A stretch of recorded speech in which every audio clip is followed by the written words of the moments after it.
Bonjour et bienvenue sur ma chaîne Positive Santé. Aujourd'hui, je vais vous parler du vent en médecine chinoise et des manifestations sur le corps.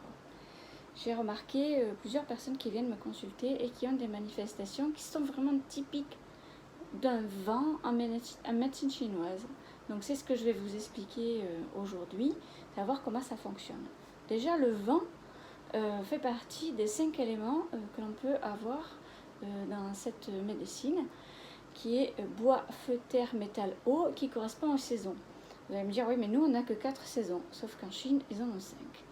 Donc, nous, on a printemps, été, automne, hiver. Eux, ils ont printemps, été, fin d'été, automne, hiver. Donc, avec l'élément du printemps, qui est l'élément bois, on associe aussi au vent. Je lis un petit peu mes notes parce qu'il y a beaucoup de choses à vous dire. Je vais essayer de faire court. Donc voilà, donc le vent, considéré aussi comme un des pervers en médecine chinoise, c'est-à-dire qu'un pervers, c'est un élément qui va rentrer dans le corps et qui va créer des manifestations qui vont déranger le fonctionnement normal du corps et de ses organes. Donc ce vent rentre dans le corps et va avoir des manifestations très particulières, comme par exemple des démangeaisons qui sont à des endroits différents, mais quand on contrôle ces démangeaisons, eh ben, il n'y a rien. Et c'est juste quelque chose qui se déplace comme ça. Ça peut être aussi pareil pour des douleurs. Donc on se retrouve avec des petites douleurs, j'ai mal ici, le lendemain j'ai mal là ou là-bas, et finalement il n'y a rien du tout dans ces douleurs-là. Donc c'est quelque chose qui bouge dans le corps, et ça c'est vraiment typique du vent en médecine chinoise. Plus loin que ça, parce que si c'était que des petites démangeaisons, des douleurs, ce serait sympa, mais quand le vent rentre, peut vraiment créer des manifestations au niveau des yeux, avec des yeux rouges, des yeux secs, des douleurs aussi dans les yeux, des éternuements quand on est face au vent et quand on a le premier frisson, on va se mettre à éternuer. Donc ça, c'est vraiment des symptômes du vent qui rentrent dans le corps.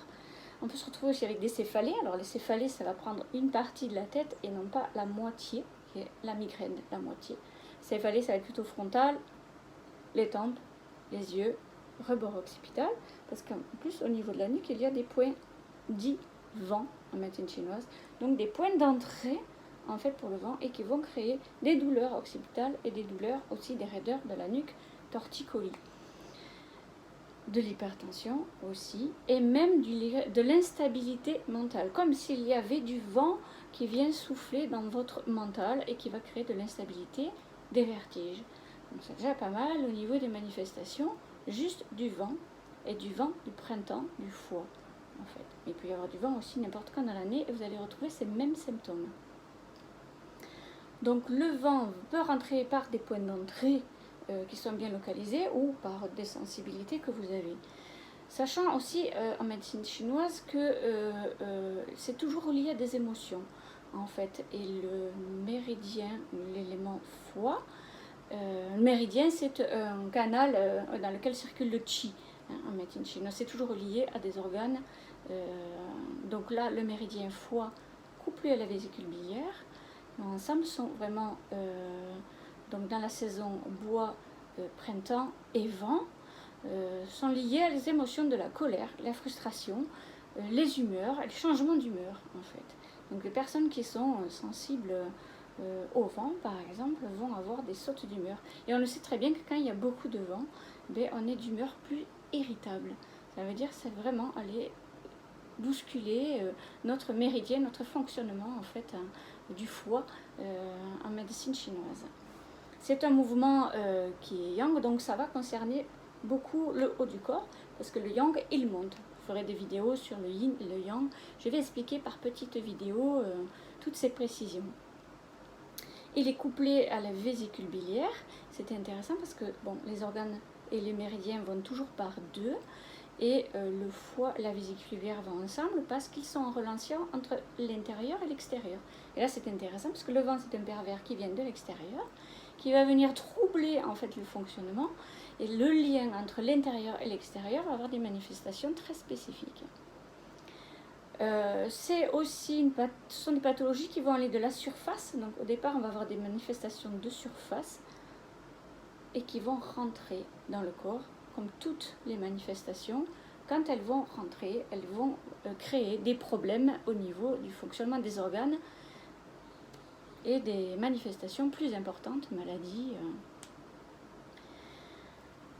Donc en pervers, il y a le vent, mais il n'y a pas que le vent. Là aujourd'hui on parle du vent, mais aussi le froid, la chaleur, l'humidité, la sécheresse. Et ça on verra sur d'autres aussi vidéos, chaque élément, chaque pervers et comment il se manifeste. Après pourquoi, vous allez me dire pourquoi à un moment donné je suis plus sensible, pourquoi moi je suis sensible au vent et pourquoi j'ai des manifestations que je peux maintenant identifier. Ça peut être aussi parce que vous n'avez pas une immunité très forte, que ce soit occasionnelle ou chronique, mais le fait d'avoir une immunité faible va créer une faiblesse par rapport au vent. Et ça peut être aussi parce que les saisons sont déréglées. Par exemple, une saison qui n'est pas marquée normalement, où il y a beaucoup de vent, ou pas du tout, alors qu'il devrait y en avoir, qui fait chaud, alors qu'il devrait faire moins chaud. Les saisons déréglées vont créer automatiquement des problèmes dans le fonctionnement du corps, parce que nous, notre fonction, c'est de s'adapter à notre environnement et aussi aux saisons. On ne peut pas y échapper. C'est bien pour ça qu'on y est sensible. Voilà, donc voilà pour le vent en médecine chinoise et les manifestations au niveau physique. Je vous proposerai d'autres vidéos pour faire aussi pour aller plus loin en fait dans les manifestations de vent et comprendre aussi chaque saison et chaque élément. Je vous remercie pour votre écoute et je vous souhaite une très belle journée et je vous dis à très bientôt.